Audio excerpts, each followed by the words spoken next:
Bismillahirrahmanirrahim. Assalamualaikum warahmatullahi wabarakatuh.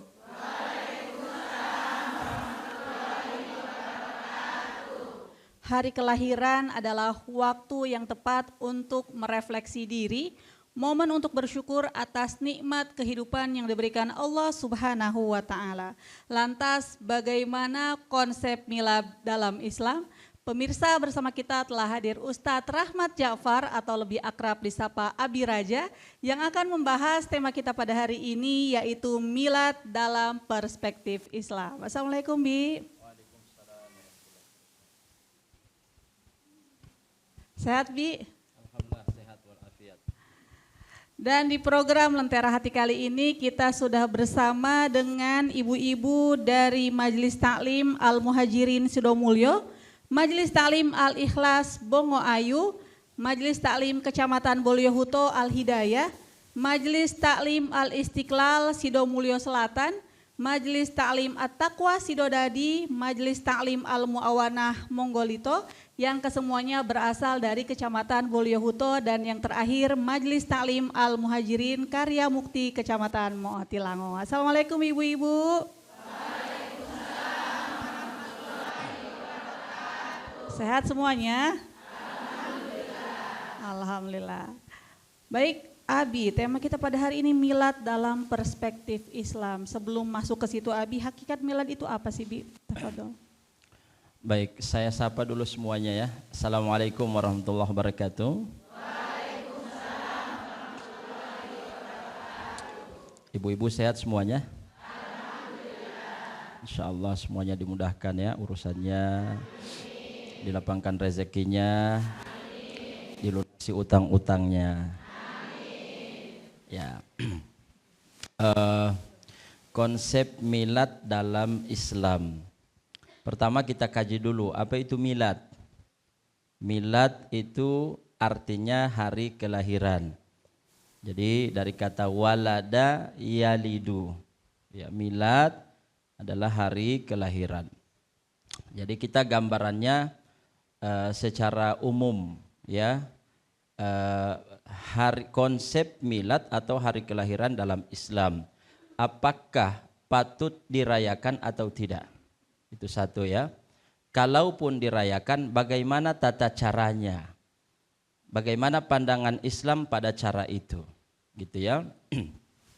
Sebab sekarang ini banyak orang yang merayakan hari kelahirannya dengan berbagai macam acara dan seremoni, tapi terkadang melanggar syariat Allah. Gitu ya. Nah, sebenarnya apa pandangan Islam itu sendiri terhadap perayaan hari kelahiran? Boleh-boleh saja. Tidak ada perintah, tidak ada larangan, berarti masuk dalam wilayah mubah. Jadi hukum itu kan ada 5, hukum taklifi ya. Ada haram, ya, ada wajib, ada sunnah, ada makruh. Di antara 2 suku itu, di tengah-tengahnya ada yang disebut dengan al-mubah. Boleh begitu, Bi? Boleh, gitu ya. Selama tidak ada larangan. Dan itu juga mungkin termasuk dalam ranah muamalah, bukan ibadah. Kalau dalam ibadah ada kaidah al-aslu fil ibadati at-tahrim. Hukum asal dalam ibadah itu adalah haram. Tidak boleh ada ibadah kecuali ada dalil yang menyuruh. Sebaliknya kalau dalam ranah muamalah ada kaidah al-aslu fil muamalati al-ibahah. Hukum asal dalam muamalah itu boleh sampai ada yang melarang. Pertanyaannya, adakah larangan merayakan hari kelahiran? Tidak ada kan? Berarti sifatnya menjadi tidak boleh ketika cara merayakannya itu berlebihan atau bahkan cenderung melanggar syariat Allah.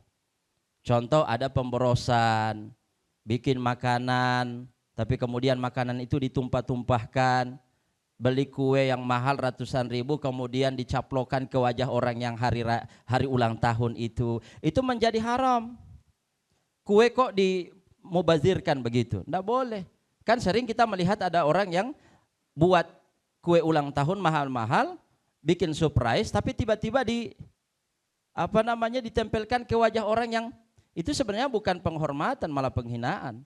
Meskipun niatnya adalah bercanda tapi tidak etis. Harusnya dia kita muliakan. Kue yang kita hadirkan untuk membahagiakan hatinya, bukan dimubadzirkan begitu. Itu namanya pemborosan. Yang dilanggar apa? Wala tubadziru tabdira innal mubadzirina kanu ikhwana asyayatin. Dan jangan berbuat boros, karena sesungguhnya para pemboros itu adalah saudaranya setan. Itu satu. Yang kedua, jika di dalam proses seremoni acara perayaan ulang tahun atau milad itu terdapat unsur-unsur yang haram, maka hukum perayaannya menjadi haram secara mutlak. Contoh misalnya, saya ulang tahun, saya undang teman-teman saya, kemudian saya suguhkan minuman khamar, minuman keras, ada bohitonya di situ, ada saguernya di situ, ada pinaracinya di situ, ada cap tikus di situ, maka ini menjadi haram. Saya siapkan tola-tolanya lagi lengkap, maka menjadi haram. Tambah lagi dengan dugem, bercampur laki-laki perempuan, goyangannya goyangan erotis di depan anak-anak, lebih haram lagi. Jadi persoalannya bukan hukum merayakannya, tapi bagaimana caranya. Cara mengisinya. Cara mengisinya itu. Jadi jangan salah, kalau merayakan hari ulang tahun nanti mengikuti orang kafir. Sebab itu tradisi orang kafir. Kata siapa? Yang menjadi haram kalau mengikuti tradisi orang kafir dengan gaya mereka, dengan cara mereka, tiup lilinnya, sambil pakai topi yang yang panjang itu. Jangan, gitu. Jadi kita tasyabuhnya di situ, mengikuti orang kufar, orang kafir, menjadi haram. Belum lagi yang tadi saya sampaikan, ada dugemnya, ada wanita yang membuka auratnya, joget-joget, bercampur laki-laki, ada minuman khamar dan sebagainya. Jadi haram. Tapi bagaimana kalau saya ulang tahun, kemudian sebagai bentuk syukur saya, ya, di usia misalnya 55 tahun ini, saya usianya 55 tahun, mungkin tidak ada yang percaya, karena memang tidak begitu. Misalnya, saya undang anak yatim piatu yang membutuhkan maka sentuhan dan kasih sayang. Saya siapkan paket sembako, beras misalnya berapa karung untuk panti asuhannya, lembaganya, tapi untuk anak-anak yatim ada bajunya, ada makanan paketnya dan lain sebagainya, ada uangnya sebagai bentuk syukur saya. Kemudian saya ajak mereka untuk zikir bersama, baca Quran, sholawat kepada Nabi. Pertanyaan saya, haram atau tidak perayaannya? Tidak. Berpahala malah dia. Berpahala. Sebagai bentuk syukur saya di usia 55 tahun Allah berikan kesempatan hidup dan kesehatan, maka saya melakukan syukuran dengan cara mengundang anak yatim piatu. Jadi bukan pada hukum perayaannya, tapi bagaimana cara merayakannya. Apalagi, nah sekarang kan bulan Maulid, bulan Rabiul, di mana-mana Maulid. Bukan cuma di Gorontalo, tapi sifatnya Nusantara, bahkan internasional. Negara-negara Muslim ya dengan cara yang berbeda-beda memperingati hari kelahiran Nabi Muhammad SAW. Kalau ditanya Ustadz, mana dalilnya? Oh, dalilnya jelas, ada instruksi dari Al-Quran secara isyarat. Ada isyaratun nas namanya. Kita mendapatkan isyarat dari berbagai macam ayat. Misalnya surah Yunus ayat 58. Qul bifadlillahi wa birahmatihi fabidzalika falyafrahu huwa khairum mimma yajma'un. Qul bifadlillah, katakan wahai Muhammad, dengan agama Islam yang Allah turunkan, wa birahmatihi, dan yang membawa Islam itu siapa? Nabi Muhammad. Birahmatihi, kata para ulama, birahmatihi di sini artinya Nabi Muhammad SAW. Ditafsirkan oleh ayat yang lain. Wa ma arsalnaka illa rahmatal lil alamin. Allah menyebut kelahiran dan kehadiran Nabi Muhammad sebagai rahmat untuk seluruh alam. Berarti nyambung dengan ayat tadi, wa bi rahmatihi. Apa kata Allah? Falyafrahu, bergembiralah atas kehadiran rahmat itu. Huwa khairum mimma yajma'un, bergembira dengan kelahiran dan kehadiran Nabi Muhammad lebih baik daripada seluruh harta yang kita kumpulkan. Jadi ada isyarat dalam Al-Quran. Isyarat yang kedua dari hadis Nabi. Kalau dalam sepekan, kita ada 2 hari puasa sunnah. Senin dan Kamis. Kalau Kamis ditanya, Rasul kenapa engkau puasa hari Kamis? Dia bilang, fihi turfa'ul a'mal. Di hari Kamis itu amalan para hamba itu dilaporkan. Laporan pekanan. Oke? Wa uhibbu ayyurfa'a amali wa ana shaim. Apa kata Nabi? Dan saya senang ketika amal saya dilaporkan, saya didapati dalam keadaan berpuasa. Lalu kenapa engkau berpuasa di hari Senin? Apa kata Nabi? Jawab Nabi adalah, dzaka yaumun wulidtu fihi wa yauman ub'atsu. Itu adalah hari aku dilahirkan dan hari aku diangkat menjadi nabi. Sebagai bentuk syukur Nabi, beliau berpuasa di hari Senin. Nah, kalau Nabi kemudian bergembira dengan hari kelahirannya, bersyukur dengan hari kelahirannya, merayakannya dengan beribadah puasa, bagaimana dengan kita? Jadi tidak masalah merayakan Maulid Nabi SAW asalkan tidak ada pemborosan. Kalau terjadi penyimpangan, maka penyimpangan itu yang diluruskan, bukan peringatannya. Contoh misalnya berebut toyopo dan tolangga sampai membahayakan, keinjak-injak anak-anak sampai cedera, berarti caranya yang harus diatur, bukan perayaannya yang dihilangkan. Kira-kira seperti itu, ya. Jadi siapapun boleh merayakan hari ulang tahun asalkan caranya yang diatur, jangan ada pelanggaran syariat Allah Subhanahu wa taala. Begitupun ketika ada milad majelis taklim begitu Bi ya. Tidak masalah misalnya mengumpulkan dana untuk buat sumbang, ya memberikan sumbangan begitu. Misalnya ada ulang tahun majelis taklim. Oke. Kemudian majelis taklim mengumpulkan uang donasi, lalu diserahkan kepada lembaga kepalestinaan atau lembaga sosial atau diantar langsung ke fakir miskin, boleh gitu. Atau Ustadz kami kumpulkan dana, kami buat makanan, kemudian hadirkan penceramah, kemudian makan bersama, boleh. Sambil tadarusan, sambil sholawatan, tidak apa-apa.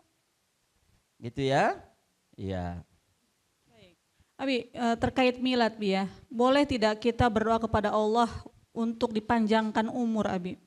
Boleh. Ya namanya doa kan masyru', disyariatkan.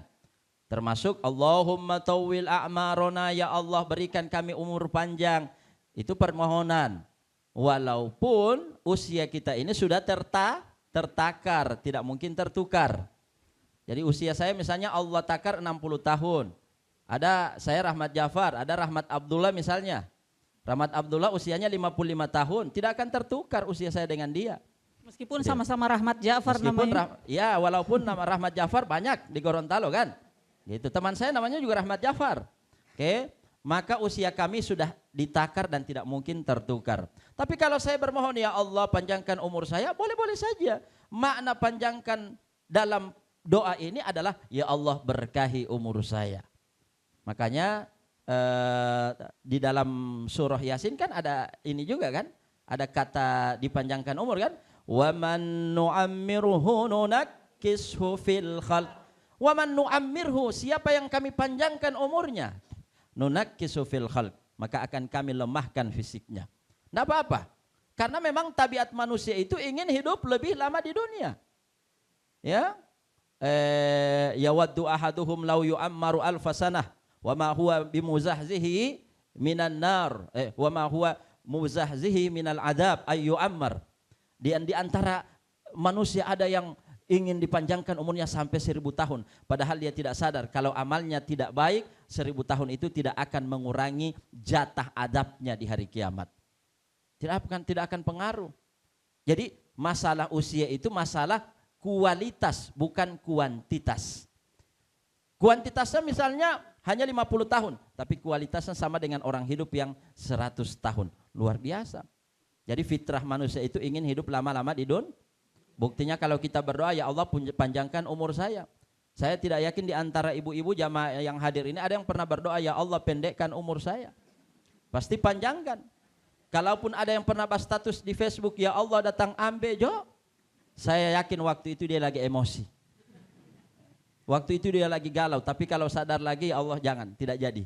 saya ingin lebih lama hidup lagi. Kira-kira seperti itu. Mungkin ada tambahan lagi Bi terkait milad ini. Baik. Kemudian ibu-ibu sekalian yang dimuliakan Allah Subhanahu wa taala, terkait milad, saya ingin menukil sedikit supaya memperkuat apa yang menjadi tradisi mayoritas muslim di Nusantara, khususnya di Gorontalo. Menukil dari perkataan Ibnu Taimiyah di dalam kitab Iqtida As-Siratil Mustaqim. Syekh Ibnu Taimiyah ini adalah Syekhul Islam, ulama besar. Apa dia bilang?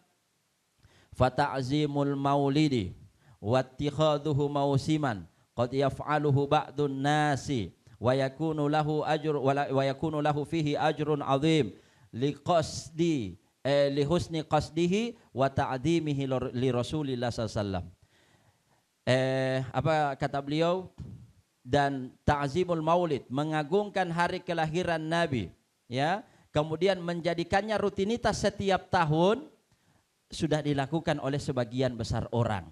Jadi bukan cuma sekarang, dari zaman dulu sudah ada perayaan atau peringatan hari kelahiran Nabi Shallallahu Alaihi Wasallam, dijadikan musiman, rutinitas tahunan.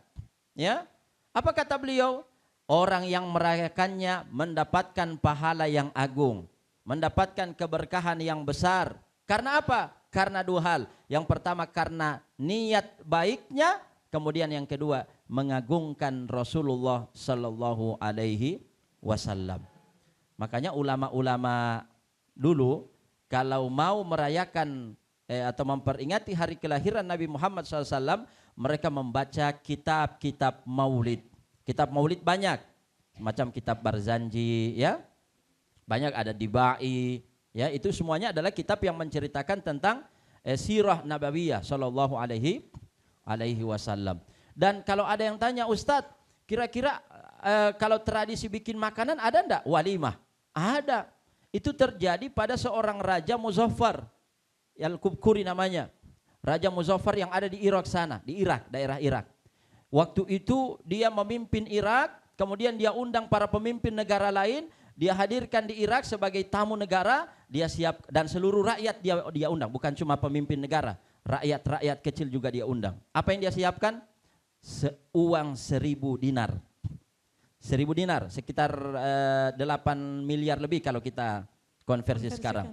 Kemudian beliau potongkan 5.000 ekor kambing bakar, 10.000 ekor ayam, 100 ekor unta, kemudian 30.000 kue manisan. Untuk apa? Untuk merayakan, memperingati hari kelahiran Nabi Muhammad SAW. Jadi baru uangnya saja sudah 8 miliar. Belum lagi kuenya, belum lagi 10.000 ekor kambing tadi, 5.000 ekor kambing tadi, 10.000 ekor ayam. Nah kita kalau mau merayakan hari kelahiran Nabi Muhammad, diminta oleh panitia list, berapa yang kita taruh? Ya kalau bukan 20.000, ya paling 10.000. Ya. Jadi jauh daripada Raja Al-Muzaffar tadi. Baik, jadi ingat Abi, seorang teman kehidupan sehari-harinya sangat biasa. Tapi ketika ada peringatan maulid, Masya Allah, saking semangatnya dia bisa memberikan list yang lebih besar daripada temannya yang lain. Ya. Gitu. Jadi gini, terkadang kita memandang remeh orang seperti itu. Dia ini kalau diajak sholat tidak mau, malas-malas, puasa baru 3 hari. Tapi kalau maulid semangat sekali. Ya Allah memberikan pahala itu secara adil. Ketika dia menyumbang untuk maulid dengan sumbangan besar, Allah hargai pahalanya. Tapi Allah juga adil, ketika dia meninggalkan sholat, Allah berikan dia dosa. Allah catat dosanya. Jadi bukan berarti kemudian kalau dia merayakan maulid Nabi SAW kemudian tidak sholat, perayaannya tertolak, tidak seperti itu. Baik, Masya Allah. Baik Abi, kita harus jeda sejenak. Baik. Pemirsa, saat lagi kita akan kembali, jangan kemana-mana, tetap di program Lentera Hati. Alhamdulillah, damai di hati.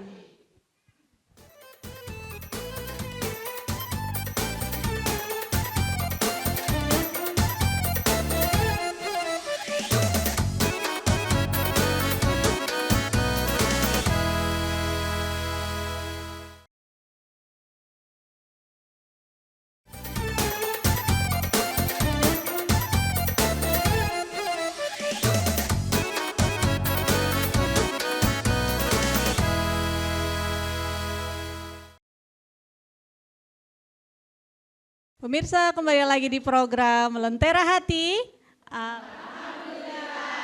Damai di hati. Baik Ibu, sekarang kita sudah berada di sesi tanya jawab. Bagi yang ingin bertanya disilakan. Bismillahirrahmanirrahim. Assalamualaikum warahmatullahi wabarakatuh.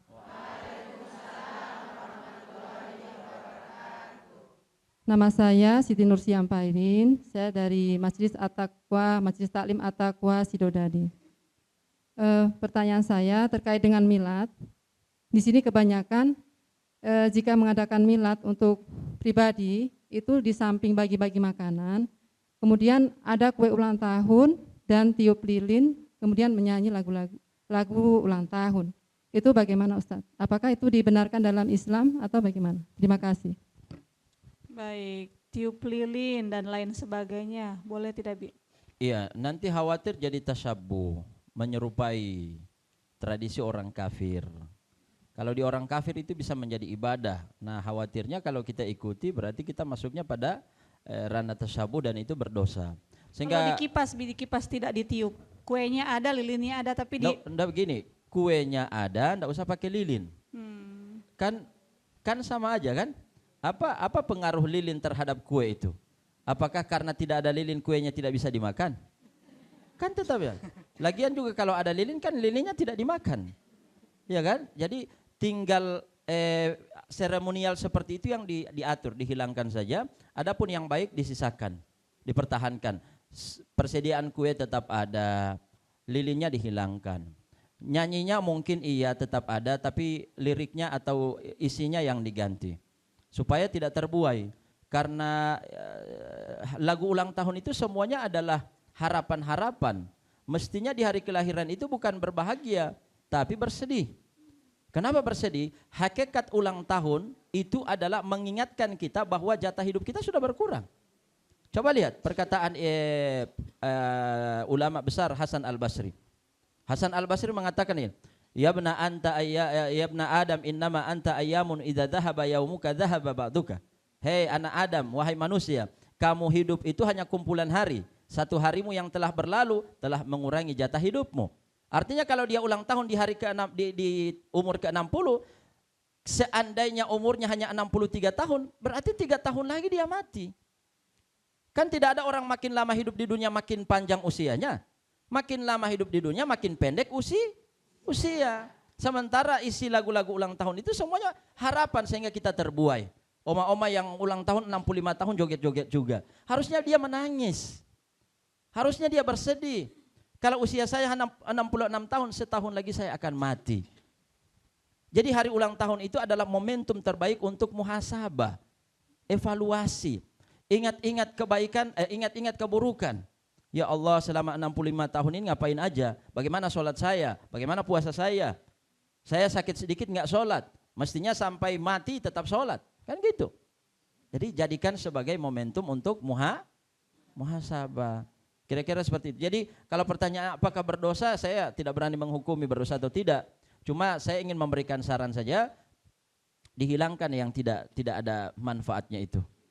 Ya, nyanyi-nyanyi, kemudian apa tadi? Tiup lilin, apalagi ada joget-joget, enggak usah. Apalagi menghadirkan waria, lebih berdosa lagi, enggak usah. Ya, ibu tadi mendoakan anaknya semoga jadi anak soleh. Kamu menghadirkan yang ditontonnya waria.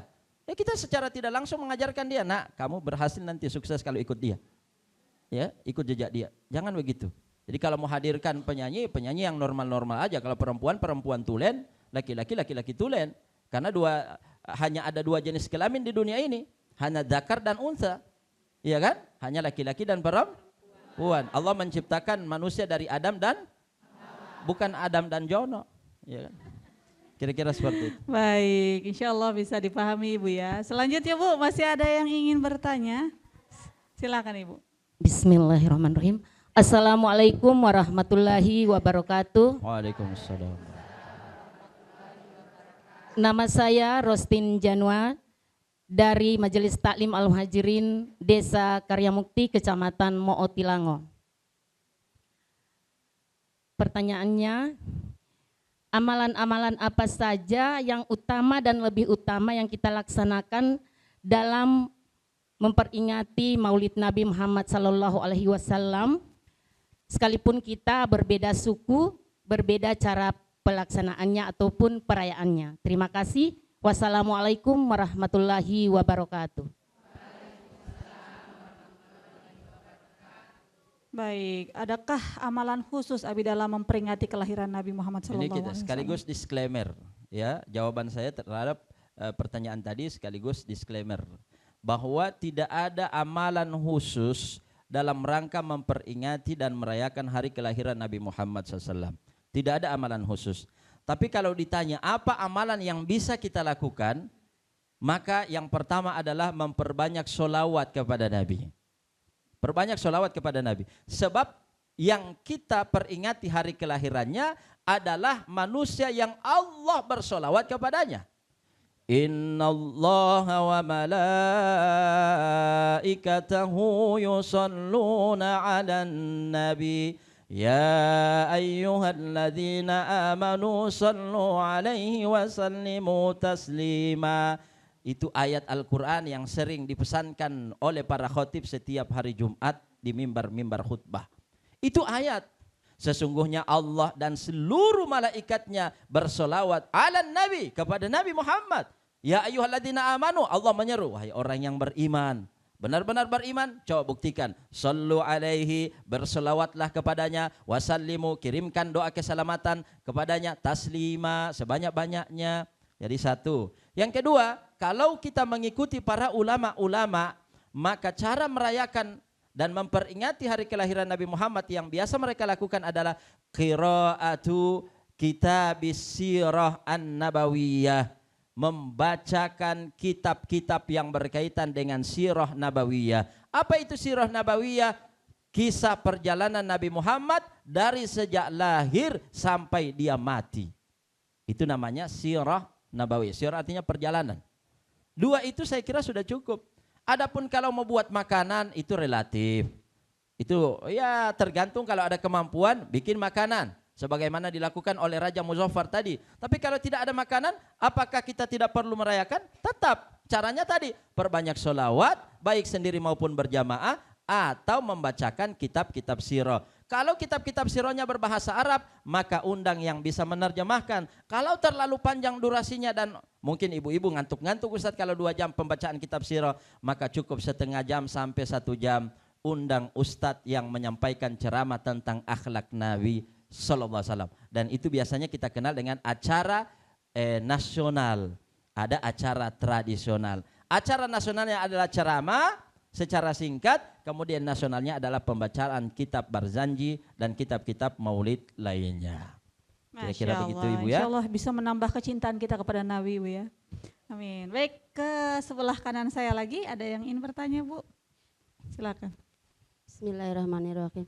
Assalamualaikum warahmatullahi wabarakatuh. Waalaikumsalam warahmatullahi wabarakatuh. Kami dari Majelis Talim Al-Istiqlal Sidomulyo Selatan ingin bertanya Ustadz tapi di luar tema. Boleh. Begini Ustadz, dalam rumah tangga kami ada usaha masing-masing Ustadz. Jika seorang istri ingin memberi kepada orang tuanya, apakah harus bertanya dulu kepada suaminya Ustadz jika punya usaha sendiri-sendiri? Masya Allah. Kemudian satu lagi Ustadz, Boleh. tadi kan Nabi Muhammad puasa di hari kelahirannya. Jika kita puasa di hari kelahiran kita, apakah bisa? Baik. Hari kelahiran kita, misalnya kita lahir hari Minggu, kemudian kita puasa, apakah juga bisa? Ya. Terima kasih Ustadz. Wassalamualaikum warahmatullahi wabarakatuh. Waalaikumsalam warahmatullahi wabarakatuh. BKB ada 2 pertanyaan. Yang pertama, seorang istri memiliki usaha sendiri, memiliki penghasilan sendiri. Apakah ketika ia memberi kepada orang tua atau keluarganya harus izin kepada suaminya, Abi? Baik. Jadi setiap kali dapat uang dari gaji atau hasil sendiri, hasil usaha sendiri, kemudian mau memberikan kepada kedua orang tua, apakah perlu izin atau tidak? Wahai suamiku, aku izin dulu ya, mau memberi kepada kedua orang tua. Maka jawabannya tidak perlu. Kenapa tidak perlu? Karena itu adalah harta ibu sendiri, hasil usaha sendiri. Beda ceritanya, beda hukumnya ketika ibu hanya mengelola harta suami. Kemudian ibu mau memberi dari harta suami itu, maka harus dan hukumnya wajib bertanya izin sama suami. Sisa uang belanja, Bi. Kalau sisa uang belanja misalnya suami secara urf kebiasaan suami itu sudah ini uang belanja terserah mau habis atau tidak, maka kalau tidak habis asalkan amanah suami sudah terpenuhi semuanya, boleh dikasih sebagiannya atau sisanya, tidak apa-apa, gitu ya. Pertanyaan berikutnya terkait berpuasa di hari kelahiran, Abi.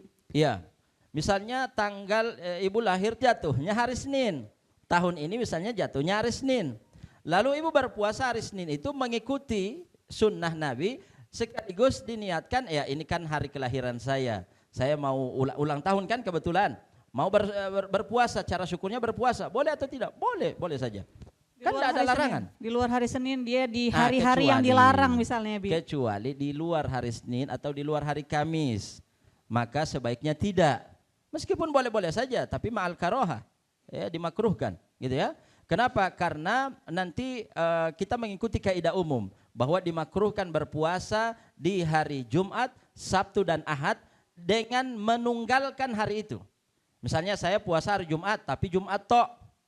Sabtu tok, Ahad tok, itu hukumnya makruh. Tapi kalau mengiringi hari Jumat dengan sehari sebelumnya atau sehari setelahnya menjadi boleh.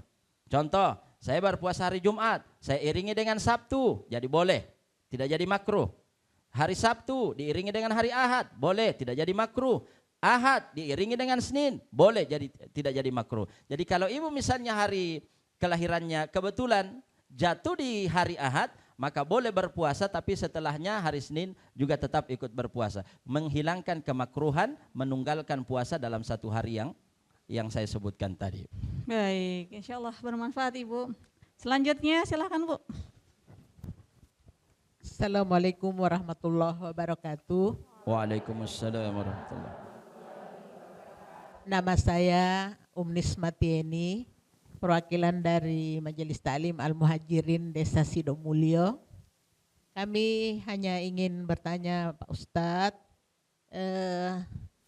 kira-kira apa peran Majelis Ta'lim untuk memperkenalkan atau ingin memberantas hal-hal yang kita tidak inginkan dalam perayaan milad itu. Karena biasanya kalau kita tidak buat dianggap kita kikir bagi sebagian masyarakat. Dan bagi masyarakat yang tidak biasa dengan itu tidak masalah. Jadi kira-kira apa peran Majelis Taklim, terutama kami sebagai mungkin dianggap ujung terdepan, kami khawatir kami akan salah langkah untuk meniadakan acara seperti itu, atau bagaimana kira-kira trik yang akan kami jalani. Sekian. Jadi begini, mungkin ada majelis taklim yang belum punya kesiapan untuk melakukan peringatan hari kelahiran Nabi atau tidak? Yang pada umum ya? Yang pada umumnya. Pada umumnya. Jadi karena ini perbuatan yang mubah, maka berarti ada pilihan at-takhir bainal fi'li wat tarki, boleh melakukan, boleh meninggalkan. Yang menjadi persoalan karena ini sudah menjadi urf atau kebiasaan masyarakat, sehingga ketika sewaktu-waktu ditinggalkan biasanya jadi bahan bibir, bahan cerita maksudnya. Nah, untuk menghindarkan dari fitnah-fitnah tersebut, terjadi fitnah kegaduhan, maka sebaiknya dijaga untuk tetap dilaksanakan.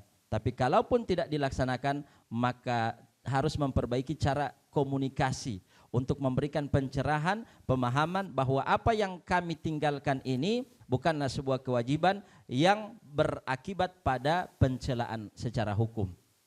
Gitu. Jadi sesuatu yang mubah ketika ditinggalkan tidak ada celaan secara hukum. Yang ada celaan secara hukum itu kan cuma yang wajib. Kalau wajib ditinggalkan boleh dicela. Yang makruh ditinggalkan dapat pujian, yang makruh dilakukan boleh dicela, boleh tidak. Tapi kalau yang mubah sama sekali tidak ada pujian, sama sekali tidak ada celaan. Kira-kira Kira-kira bagaimana seperti itu. cara memahamkan ke masyarakat supaya bisa diterima dengan hati yang lapang begitu Abi? Butuh lisan orang lain. Karena kalau kita kadang-kadang malah jadi bentrok. Nanti orang tanya kamar, siapa ngana? Ya kan? Sok-sok tahu menjelaskan. Nah, khawatir begitu. Kapan belajar agama? Biasanya begitu. Maka butuh lisan orang lain. Termasuk ini video ini nanti bisa dipotong kemudian disebarkan. Bahwa meninggalkan sesuatu yang mubah tidak ada celaan. Gitu. Jadi tidak merayakan hari ulang tahun tidak masalah. Saya tidak merayakan hari ulang tahun. Kecuali kalau istri saya yang berinisiasi sama anak-anak. Tiba-tiba lagi di pantai, istri saya sudah bawa kue, bawa jam tangan, bawa baju, alhamdulillah. Cuma saya tidak pernah request. Kira-kira seperti itu, ya. Baik. Baik, insya Allah bisa dipahami Ibu. Selanjutnya. Assalamualaikum warahmatullahi wabarakatuh. Waalaikumsalam warahmatullahi wabarakatuh. Nama saya Zaliha Kadano, perwakilan dari Majelis Taklim Al-Hidayah Kecamatan Boliohoto. Saya datang dengan satu pertanyaan Pak Ustadz. Kira-kira berkumpul untuk berhubungan dengan keluarga dan sesama sahabat, apakah termasuk dalam milad? Kalau seandainya itu termasuk dalam milad, untuk memperkuat kami bisa berkumpul dengan keluarga dan sahabat itu, kira-kira ada hadis atau firman Allah yang menyatakan bahwa milad itu berkumpul dengan keluarga dan sahabat itu termasuk milad. Terima kasih. Wassalamualaikum warahmatullahi wabarakatuh. Waalaikumsalam. Baik, langsung saja ke jawabannya Abi. Baik, jadi berkumpul itu kan tidak ada hubungannya dengan milad. Kan orang-orang hari-hari berkumpul kan tidak ada hubungan dengan milad. Tapi kalau kebetulan ada event misalnya momen milad kita, kemudian kita kumpulkan keluarga, kerabat dan sahabat di rumah lalu menyediakan walimah atau persediaan makanan, ya, maka itu menjadi bagian daripada cara mensyukuri hari milad kita. Ya. Apakah ada dalilnya? Ya, dalil secara khusus tidak ada, tapi secara umum ada. Mana dalil umumnya Ustaz? Misalnya wa amma bi ni'mati rabbika. Ibu sampai sekarang usia 50 tahun misalnya, sehat walafiat, tidak pernah sakit, umur panjang, ya, dianugerahi keluarga dan harta banyak. Nikmat bukan? Apa kata Allah tentang nikmat? Wa amma bi ni'mati rabbika fahaddits. Kalau dapat nikmat ceritakan. Perintah tersuratnya ceritakan, perintah tersiratnya berbagi. Saya alhamdulillah umur panjang, sehat walafiat dan panen saya melimpah ruah, maka saya undang orang untuk berbagi sedikit rezeki yang Allah titipkan di momen hari ulang tahun saya. Boleh atau tidak? Boleh. Ya kan? Ya. Jadi dalam agama itu, di dalam berbuat itu, jangan selamanya tanya mana dalilnya. Tidak selamanya mana dalilnya. Tapi sekali-sekali hadirkan mana larangannya. Ada larangannya tidak? Kalau tidak ada larangannya, ya boleh-boleh saja. Gitu. Selama bukan dalam perkara ibadah ya. Kalau dalam perkara ibadah mana dalilnya? Di luar ibadah mana larangannya? Baik. Baik, insya Allah bermanfaat Ibu. Selanjutnya. Assalamualaikum warahmatullahi wabarakatuh. Waalaikumsalam. Mohon waktunya, saya ingin memperkenalkan nama saya Susi Permatasari dari Majelis Taklim Al-Muhajirin. Yang ingin saya tanyakan Pak Ustadz, apa bisa kita mensyukuri milad dari orang tua kita yang sudah meninggal? Yang kedua, kira-kira amalan yang terbaik apa yang bisa kita laksanakan untuk menjadi amal tembus kepada orang tua kita itu? Terima kasih. Wassalamualaikum warahmatullahi wabarakatuh. Baik, ada 2 pertanyaan Abi. Milad untuk orang tua yang sudah meninggal Abi. Ya, biasanya dalam tradisi kita itu haul saja. Bukan hari kelahiran orang tua yang sudah meninggal. Ya, yang diperingati tinggal haulnya saja. Oh, ini tahun ini saya mau buat haul orang tua saya yang sudah meninggal. Boleh atau tidak? Ya boleh. Apa yang akan saya lakukan di haul itu? Ya zikir bersama, kemudian saya siapkan makanan, undang fakir miskin, kemudian kita makan sama-sama. Boleh. Itu namanya ihda'us tsawab lil mayyit. Itu tidak ada bedanya dengan hari pertama sampai hari ke-7 misalnya bikin sedekah makanan. Karena ada riwayatnya misalnya dari Imam Ahmad bin Hambal dalam kitab Az-Zuhud. Beliau mengatakan dari seorang tabi'in, innal mauta yuftanuna fi quburihim sab'a. Bahwasanya orang mati itu hari-hari terberat dia difitnah dalam kuburnya itu 1 sampai 7 hari. Fakanu yastahibuna ayut ama anhum tilkal ayam. Maka di zaman sahabat Nabi punya tradisi kalau ada keluarga meninggal, para sahabat atau keluarganya itu memperbanyak sedekah makanan yang pahalanya dihadiahkan atas nama yang meninggal. Dalam bahasa fikih para ulama disebut dengan ihda'us tsawab lil mayyit, menghadiahkan pahala untuk orang mati. Dalam bahasa ulama Nusantara kita disebut dengan tahlilan. Ini cuma beda istilah saja. Tahlilan di Nusantara dalam kitab fikih disebut ihda'us tsawab lil mayyit. Nah, haul masuk di situ. Apakah boleh? Jawabannya boleh. Baik, satu pertanyaan lagi dijawab setelah jeda. Pemirsa, saat lagi kita akan kembali, jangan kemana-mana, tetap di program Lentera Hati. Alhamdulillah, damai di hati.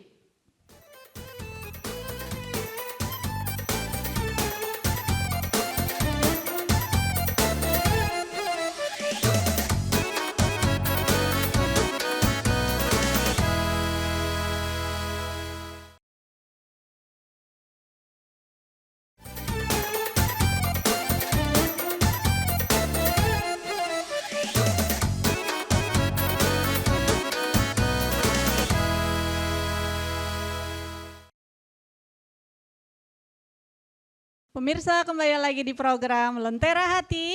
Alhamdulillah, damai di hati.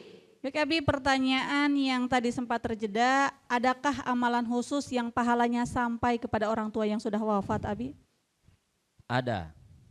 Jadi ada amalan-amalan khusus dari anak untuk kedua orang tuanya yang sudah meninggal. Yang pertama adalah doa, ya. Doa ini bahkan dalilnya secara umum. Rabbana ighfir lana wa li ikhwanina alladhina sabaquna bil iman wa la taj'al fi qulubina ghillan lil ladzina amanu rabbana innaka raufur rahim. Jangankan kedua orang tua kita yang sudah berjasa, orang-orang yang beriman yang tidak pernah jumpa dengan kita, asalkan mereka beriman, disuruh doakan oleh Allah, apalagi kedua orang tua. Gitu. Kemudian yang kedua bersedekah. Sedekah makanan paling afdal. Ada seorang sahabat datang kepada Rasul, ya Rasul, ayo sedekati afdal, sedekah apa yang paling bagus? Nabi bilang sakyul ma, kasih minum air, kasih minum orang, tapi kasih minumnya dengan air, jangan dengan saguer, ya. Kasih minum air saja mendapatkan pahala, apalagi ada makanannya di situ, ya. Jadi secara logika kita pahami dalilnya, minuman saja pahalanya boleh dikirimkan, dihadiahkan, apalagi kalau ada makanan. Itulah yang menjadi dasar kita ada tradisi kenduri, itu ya, kenduri. Kemudian sedekah juga dalam bentuk badan. Sedekah badan kan tidak bermodalkan uang. Contoh tadi solat. Wa antusolliya lahum ma'a sholatika. Kalau kamu solat, maka libatkan kedua orang tuamu dalam solat-solatmu. Wa antasuma lahum ma'a siyamika. Kalau kamu berpuasa, libatkan kedua orang tuamu dalam puasamu. Wa antasaddaqa lahum ma'a shadaqatika. Kalau kamu bersedekah, maka libatkan kedua orang tuamu di dalam sedekahmu. Kira-kira seperti itu. Nah, kalau misalnya kita lagi jalan ketemu duri, paku, batu, singkirkan. Karena Nabi bilang imatatul adha 'anit tariqi sedekah. Menyingkirkan sesuatu yang berbahaya dari jalan itu nilainya juga sedekah. Pahala sederhana, amalan sederhana, pahalanya besar, bisa dihadiahkan kepada kedua orang tua. Tapi jangan lagi setelah ini langsung rajin cari batu semua di jalan-jalan. Ustaz 20 kilo berjalan tidak ada batu. Ya. Tidak usah tambah-tambah urusan. Kalau tidak ada batu ada yang lebih ringan lagi. Apa itu? Memberikan senyuman. Tabassumuka fi wajhi akhika shadaqah. Memberikan senyuman kepada saudaramu bernilai sedekah. Ya. Oh jangan polima, yo mak. Ya. Senyum-senyum, ketemu sapi, kambing tetap senyum. Ya. Nanti tidak jauh rumah sakit dari sini. Baru yang terakhir. Inna min abarril birri ayyasilar rajulu wudda abihi. Sesungguhnya di antara bakti kepada kedua orang tua yang sudah meninggal adalah anak itu menyambung silaturahim orang yang disayangi oleh bapaknya. Misalnya teman-teman bapaknya dulu yang sering kunjungi oleh anaknya. Ustadz, setelah ayah saya mati ketahuan dia punya istri simpanan, silaturahimi. Karena dulu ayah Anda cinta sekali sama dia. Iya kan? Kan Nabi bilang udah yang dikasih oleh bapaknya. Ya, sambung. Tapi bukan Itu untuk bakala ya. Bukan pilihan untuk, dia kalau dia menjaga perasaan ibunya. Oh, kecuali kalau misalnya dia datang ke sana ibunya nanti marah, enggak apa-apalah, tidak silaturahim. Tapi kalau dia bilang ya sudah, kan papa so mati, ya so tidak ada lagi yang mau dibagi. Enggak apa-apa, ibu akur saja sama 02-nya bapak misalnya. Baik. Baik, Masya Allah. Insya Allah bermanfaat Ibu. Selanjutnya silakan Bu. Bismillahirrahmanirrahim. Assalamualaikum warahmatullahi wabarakatuh. Waalaikumsalam warahmatullahi. Nama saya Arin Laidingo dari Majelis Taklim Al-Ikhlas Desa Bongongo Ayu. Kami datang dengan pertanyaan Pak Ustadz, bagaimana hukumnya orang merayakan maulid itu yang secara berlebih-lebihan? Kalau dulu orang tua dulu itu hanya makanan sederhana, sekarang sudah sampai di loteng-loteng mungkin yang dibuat-buat itu selangga. Bahkan ada yang sudah memberikan hadiah sepeda, tapi hanya kepada beberapa orang pezikir, bukan semua perzikir yang ada di masjid itu. Jadi kira-kira hukumnya seperti apa ini, Pak Ustadz? Baik. Merayakan milad yang dianggap berlebihan begitu, Bi. Itu insya Allah kalau dalam hal perayaan Nabi Muhammad tidak akan ada kata berlebihan. Karena itu adalah ekspresi cinta. Ya kan? Ekspresi kegembiraan. Yang menjadi masalah jika terjadi unsur tabdir, pemborosan.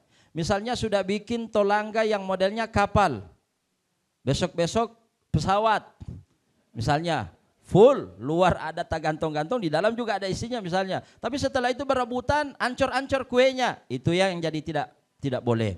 Itu yang menjadi haram karena ada unsur tabdir. Tapi kalau dibagi dengan tertib, maka meskipun kapalnya sebesar masjid ini, isinya semua makanan, tidak ada kata berlebihan untuk Nabi Muhammad sallallahu alaihi wasallam. Nah, bagaimana dengan hadiah sepeda? Oh, mantap. Masalahnya nggak terbagi semuanya. Enggak apa-apa. Coba bangkrut juga kalau semua pezikir ini kalau kita kasih sepeda kan. Maka dilihat dari 10 orang pezikir ada 3 orang paling miskin. Paling tidak mampu, tidak punya kendaraan, jangankan motor, sepeda pun tidak punya. Maka dihadiahkan kepada yang miskin itu. Enggak apa-apa toh? Enggak apa-apa. Kira-kira seperti itu. Baik. Insyaallah bermanfaat Ibu. Selanjutnya silakan Bu. Terima kasih. Bismillahirrahmanirrahim. Assalamualaikum warahmatullahi wabarakatuh. Saya dari Majelis Taklim Al-Muawanah Desa Monggolito. Mohon maaf sebelumnya Ustadz, mungkin pertanyaan saya di luar tema. Yang ingin saya tanyakan, maksudnya di Islam itu Ustadz kan ada istilahnya ada Muhammadiyah, ada Nahdlatul Ulama. Bagaimana kalau kita mengikuti keduanya, sementara dalam Muhammadiyah ada kegiatan yang tidak diikuti, contohnya seperti genduri itu kan diikuti oleh NU, sementara Muhammadiyah tidak mengikuti. Begitupun juga sebaliknya. Jadi pertanyaan saya, bagaimana apakah kita bisa mengikuti dua-duanya? Mohon pencerahannya Ustadz. Terima kasih. Assalamualaikum warahmatullahi wabarakatuh. Waalaikumsalam warahmatullahi wabarakatuh.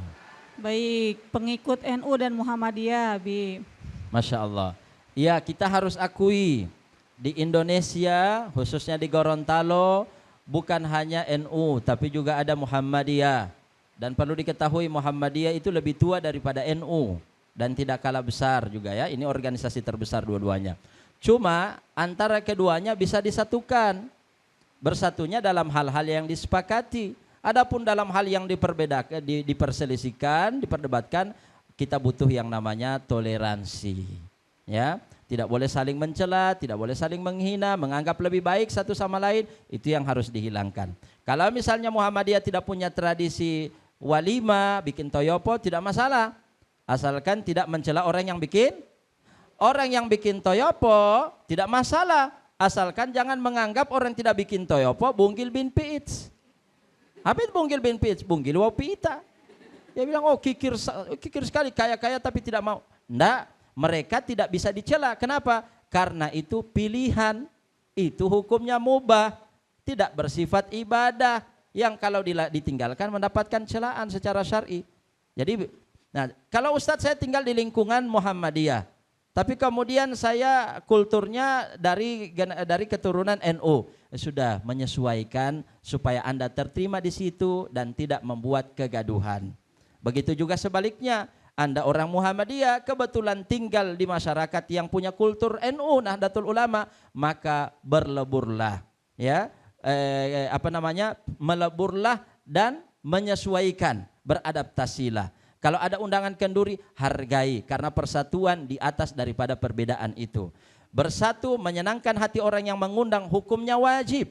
Idza da'aka fa'ajibu, kalau kamu diundang untuk makan, maka wajib dipenuhi. Maka wajib didatangi undangannya, gitu. Nah, kalau kita tidak datang, berpotensi menyakiti orang yang mengundang kita sehingga persatuan terkorbankan gara-gara mempertahankan idealisme organisasi. Jadi Ustadz kalau begitu saya jadi Muhammadinu dong. Enggak apa-apa, terserah apa kata orang, Muhammadinu kayak Muhammad, enggak apa-apa. Yang penting saya menjaga persatuan daripada mempertahankan idealisme organisasi, tapi berpotensi terjadi perpecahan. Masya Allah, baik. Insya Allah bermanfaat Ibu. Abi, kita sudah berada di akhir acara, mohon memberikan closing statement singkat ditutup dengan doa. Abi. Masya Allah, jadi lagi asik-asik ngobrol tentang tapi sudah dibatasi oleh waktu. Oleh karenanya, ibu-ibu sekalian, saya ingin sederhanakan pembahasan kita hari ini bahwa secara umum hukum merayakan hari kelahiran baik Nabi Muhammad maupun kita, hukumnya adalah boleh. Khusus Nabi Muhammad bisa menjadi masyru', disunahkan, disyariatkan jika dilakukan dengan dua motivasi. Pertama, niat yang baik. Yang kedua, dalam rangka mengagungkan hari kelahiran Nabi Muhammad SAW berdasarkan perkataan Syekhul Islam Ibnu Taimiyah di dalam kitabnya Iqtida As-Sirati Al-Mustaqim. Kira-kira seperti itu. Adapun untuk manusia yang lain, kita ini ya pilihanlah. Mau bikin silahkan, tidak mau bikin silahkan. Tapi kalau mau bikin, pastikan tidak ada unsur pelanggaran syariat. Semuanya bermanfaat. Mari kita akhir dengan doa. Bismillahirrahmanirrahim. Allahumma shalli wa sallim wa barik ala sayyidina Muhammadin wa ala alihi wa sahbihi ajmain. Allahumma ij'al jam'ana hadha jam'an marhuma waj'al tafarruqana min ba'dihi tafarruqan ma'suma wa la taj'al ma'ana wa la hawlana wa la bainana wa la fina syaqiyya wa la mahruma. Allahumma aftah lana qulubana wa alhimna rushdana wahdina ila siratikal mustaqim. Rabbana atina fid dunya hasanah wa fil akhirati hasanah wa qina adzaban nar. Subhana rabbika rabbil izzati amma yasifun wa salamun alal mursalin walhamdulillahi rabbil alamin. Terima kasih. Assalamualaikum warahmatullahi wabarakatuh. Terima kasih atas penyampaiannya Abi. Baik pemirsa, jadi seperti itu tadi penjelasan dari Abi Raja, semoga bermanfaat bagi kita semua. Saya ucapkan terima kasih kepada ibu-ibu dari seluruh majelis taklim yang hadir pada hari ini. Juga kepada pemirsa di rumah saya ucapkan banyak terima kasih. Saya Uminita mewakili segenap kru yang bertugas pamit undur diri. Subhanakallahumma wa bihamdika asyhadu an la ilaha illa anta astaghfiruka wa atubu ilaik. Wassalamualaikum warahmatullahi wabarakatuh. Lentera hati.